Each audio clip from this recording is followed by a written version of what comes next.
Welcome back. You're watching Sky News. In just a moment, the press preview, a first look at what's on the front pages of the newspapers as they come into us. But first, our top stories. Donald Trump has claimed there's a very good chance the war in Ukraine could come to an end following US talks with Russia.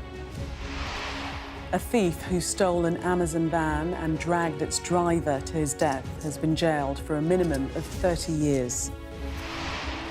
Sky News has flown above the world's largest iceberg, which has drifted towards the coast of South Georgia.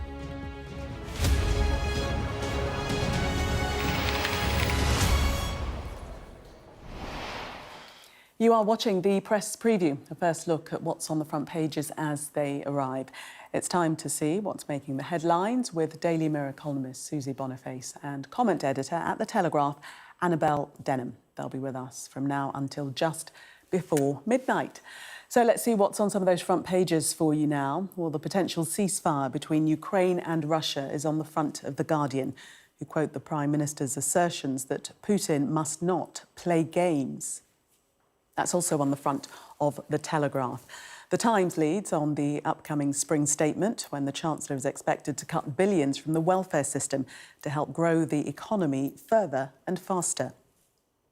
The Financial Times writes that next week's expected cuts have sparked concern amongst MPs, including Deputy Prime Minister Angela Rayner and Home Secretary Yvette Cooper. The Eye reports on the US organisation that finds Ukrainian children seized by Russia and helps to bring them home. It's had its funding slashed as part of Elon Musk's cost-cutting drive. The Express features the assisted dying bill on its cover, reporting that Dame Esther Rantzen has applauded a decision by GP leaders to end their opposition to the bill. The Mirror leads on the man who stalked pop star Cheryl, who has been jailed for 16 weeks after leaving her terrified. And Nessie is on the front of The Star, who write of a fresh search, very easy for me to say, for the infamous Loch Ness monster. I'll put my teeth back in now. And tonight we're joined by Susie Boniface and Annabelle Denham. Welcome to you both. Let's start with the front page of The Times and the disability benefit cut by Labour, issuing that in and said to have brought about divisions within the Cabinet, namely the Deputy Prime Minister Angela Rayner and Yvette Cooper, the Home Secretary. Susie. Yes, so at the moment, there's not an awful lot known about what might be in the budget next week. There is some significant briefing going on to try to soften up any kind of objections there may be to it. And so the Times has got a fair bit of detail, not only on the ministers who objected when it was discussed in Cabinet last week, but also on some of the details about what actually might be cut. And it looks like they're suggesting that some of the reforms on the table are those to people who are judged at the moment unfit for any work. And that those benefits are the ones they're going to seek to cut, either people who are newly coming onto those benefits or are coming up for a reassessment for them. And I'm trying to be precise about this because there'll be people watching this who qualify for these things and will be very worried about whether they're losing their money. So it's when you come up for reassessments. And the judgments are that, they're talking here about, whether if you need help to wash your hair or your body below the waist, you will not meet the new threshold for payments and benefits, whereas if you have problems washing yourself above the waist, then you will qualify. If you can't cook for yourself, but you can use a microwave, you're not going to qualify.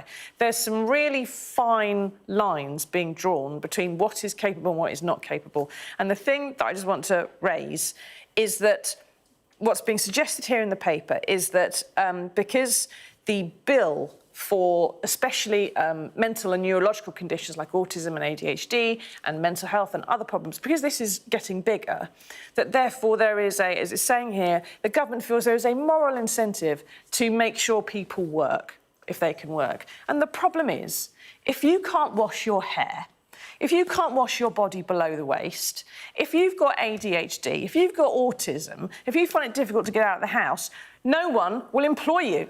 Keir Starmer, if you're watching this, if you have any of these disabilities, you are not just sitting there sucking cash out of the state willfully. Many people with disabilities wish to work, they cannot get employment. It is not because they're not trying to work necessarily. And if you are, for goodness sake, paraplegic or stuck in a wheelchair and unable to do something in particular, and many people in wheelchairs can work, for goodness sake. We have Max who works here many nights of the week and does absolutely fine. Lots of employers, if you have a condition, simply don't call you for the interview because they don't want to be accused of disability discrimination when they say that you don't have the job. I've got epilepsy. I tell you, Annabelle and I both went for the same jobs. She would probably get called back, regardless of whether or not you may be better than me at many, many things. But it's the kind of thing that people just do not call you in. Unless you require employers to employ a certain number of people with disabilities, you are never going to bring that bill down. Never. And it is the wrong way to do it, to cut it from the bottom up. You have to actually encourage people to employ those who need the work, not punish the people who aren't getting the work. It's not fair. And Annabelle, this eligibility criteria is going to hit a significant amount of people. About a million people are going to have this applied to them. Yes, that's true. And as Susie said, there will be people who are watching, who are reading the newspapers, who will be feeling very concerned about the implications for them and how they will be able to get by as a consequence of this. One thing I would just, challenge is this idea that people with ADHD or autism, for instance, can't get jobs. I have worked in my career with many people who have those conditions. Yeah. And it isn't just that, but it's also mental health issues like stress and anxiety and depression. We need to bear in mind that since the pandemic, we've seen an increase of 1 million people who are now getting disability benefit. And I do think that Labour are right to be addressing this, not least given that it's expected that disability benefits bill will rise to £100 billion by the end of this Parliament. And, if you look today, we had that GDP data. It unexpectedly have fallen by 0.1% in January. Our economy is stagnating. And if Labour are going to deliver on their agenda for the country, then they are desperately going to need growth. And they're going to need growth to increase spending on things like defence, which is suddenly, we're realising are extremely important. And undoubtedly, this is going to cause a rift in the party. Those on the left of Labour are dismayed about this, and there's talk of a rebellion brewing. Look, no Labour MP is going to come into Parliament wanting to cut benefits, but unfortunately, this is the situation that the country is in, and Keir Starmer is going to need to steel himself for the upcoming... But you do not grow an economy by taking money away from the people who have least of it. There are many people with ADHD, like you said, who are quite capable of working, but who don't get the opportunity and don't get the chance because they're judged before they can walk in the door and prove themselves. And if you want to grow the economy, those are exactly those people who want to work and can't, regardless of the reason that they're not able to get the job. They're the ones who should be helped, and employers should be encouraged to recruit them. But with some of the things that Labour's done, with what they call the jobs tax, but national insurance increases and other things, people are not recruiting in the same way.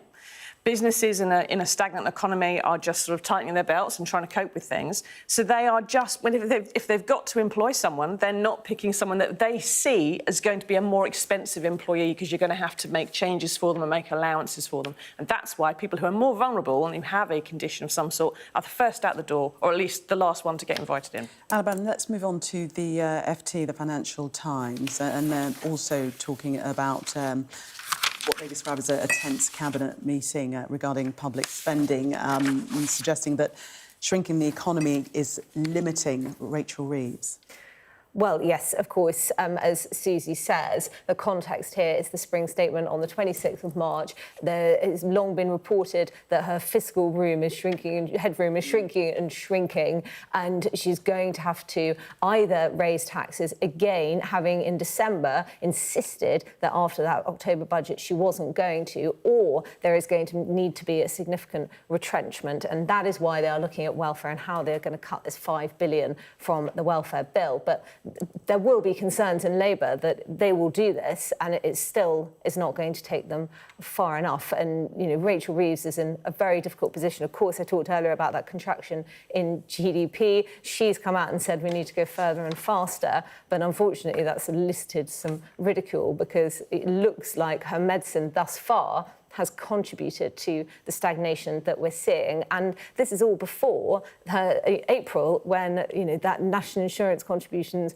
increase on employers that's going to raise around £25 billion kicks in. And businesses are struggling. They're deciding they're not going to be creating jobs, they're not going to be taking people on, and they're not going to be making more investments, taking more risks, because the economic climate doesn't lend itself to those decisions. So I suspect things are going to get worse before they get better. Susie, let's move on to the Telegraph and Ukraine. And the front page there, the message from Sir Keir Starmer: "Stop your games," that directed towards Vladimir Putin. Yeah, I'm not aware of a time when Vladimir Putin's been listening to anybody. Keir Starmer, apologise if you're watching, but well done. But he doesn't listen to anybody. I mean, he does barely not even listen to Donald Trump. And apparently the rest of us will have to listen to Donald Trump and sort of flinch every time he opens his mouth.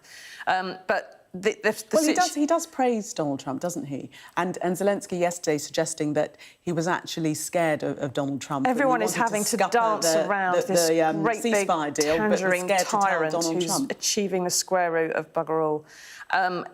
What the problem is, we have a situation where Trump has demanded a ceasefire. He has made everybody bend over backwards to give him that and agree with it. He has bullied and abused Zelensky in the middle of the Oval Office so that he gets him to agree to a ceasefire. Everyone has agreed to that. And the one person, of course, that you need to cease firing, who's doing all the firing, is refusing to do so unless and until, you stand on one leg and call me sir. And God knows what kind of bizarre claims Putin's going to suggest before he, conditions before he sort of starts saying yes to things.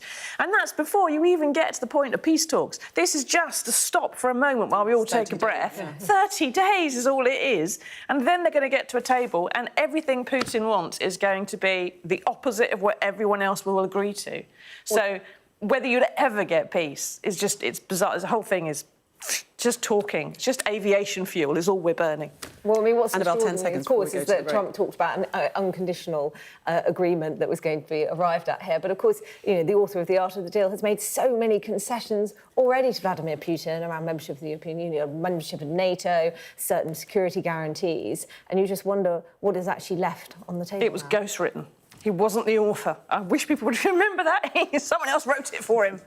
Susie and Annabelle, thank you very much for the moment. We're going to take a break. When we come back, we'll discuss this story on the front of the Telegraph. Its headline: "Migrants could face human rights law curbs." Do stay with us. We'll be right back.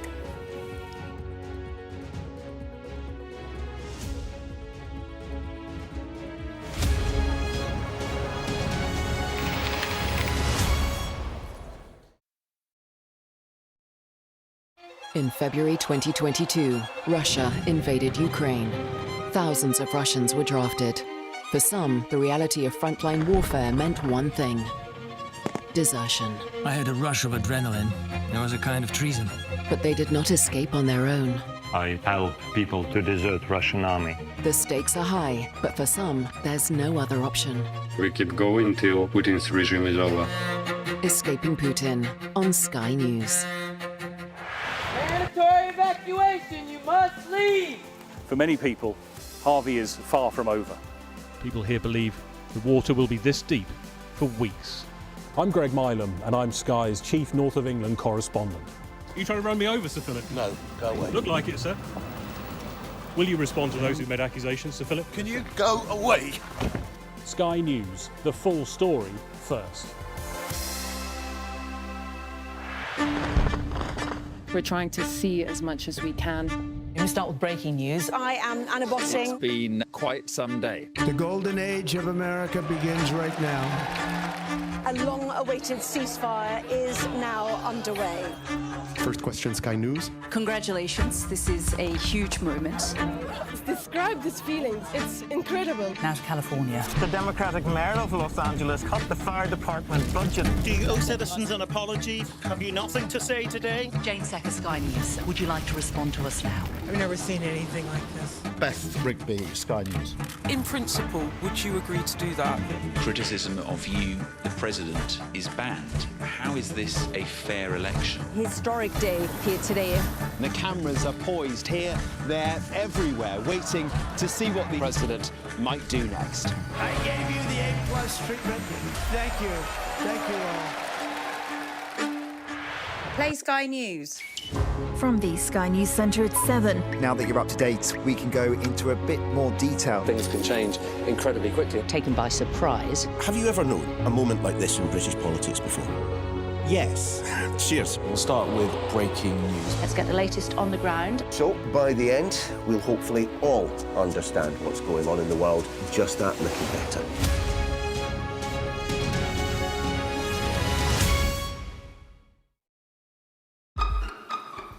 We've got your Sunday mornings covered. From the front page and the sounds of the streets to the voices of the people who make the major calls and big picture politics beyond Westminster. We'll put you at the heart of our story. I'm ready. Are you? Join me, Trevor Phillips, Sunday mornings on Sky News. We are under Israeli military restrictions in terms of some of the things that we can film, but it's important to be in there. What a slow drive for the president as he approaches his golf club. 4 more years! Free wherever you get your news. I'm Mark Stone and I'm Sky's correspondent based here in Washington, D.C.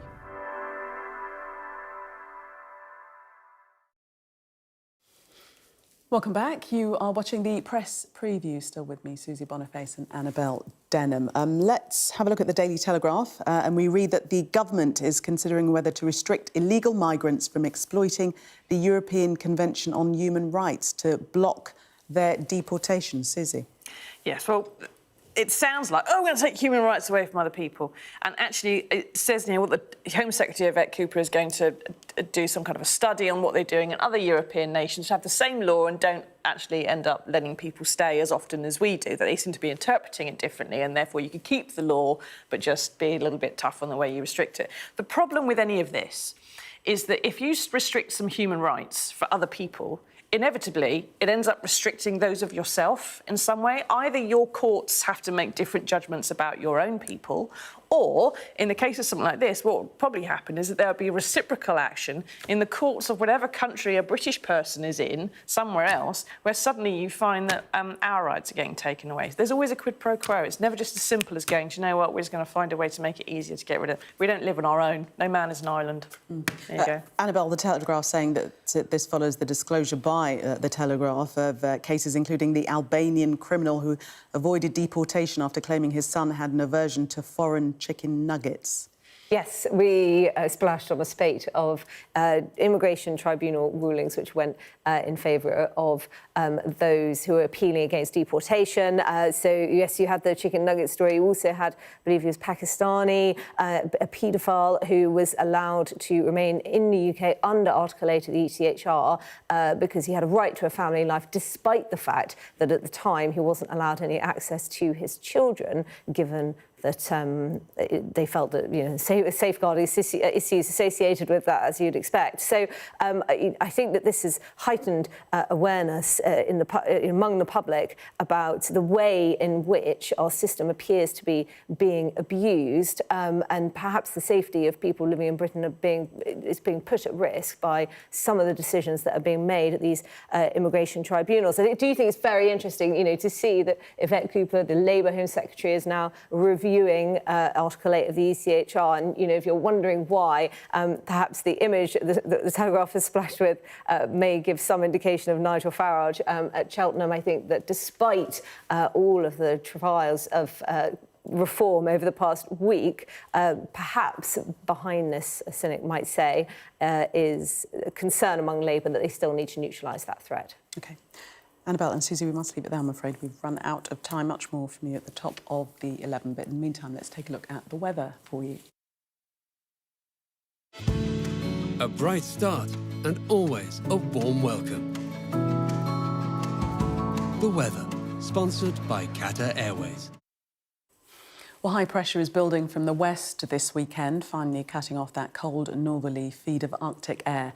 But it's still chilly first thing on Saturday morning with a widespread frost and some overnight fog patches.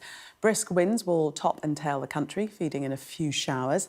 Any overnight mist and fog patches will soon clear through the morning to leave a largely fine, dry and bright day with just a few showers around. With mostly light winds, it won't feel as cold as recent days. However, a nagging wind will affect southern counties of England. It'll be breezier too in the far north. A bright start and always a warm welcome. Qatar Airways sponsors the weather. Well, do stay with us for the SpaceX launch expected in the next few minutes. NASA and SpaceX hope to bring home US astronauts Butch Wilmore and Suni Williams, who've been stuck on the International Space Station for 9 months. We'll bring you that live next.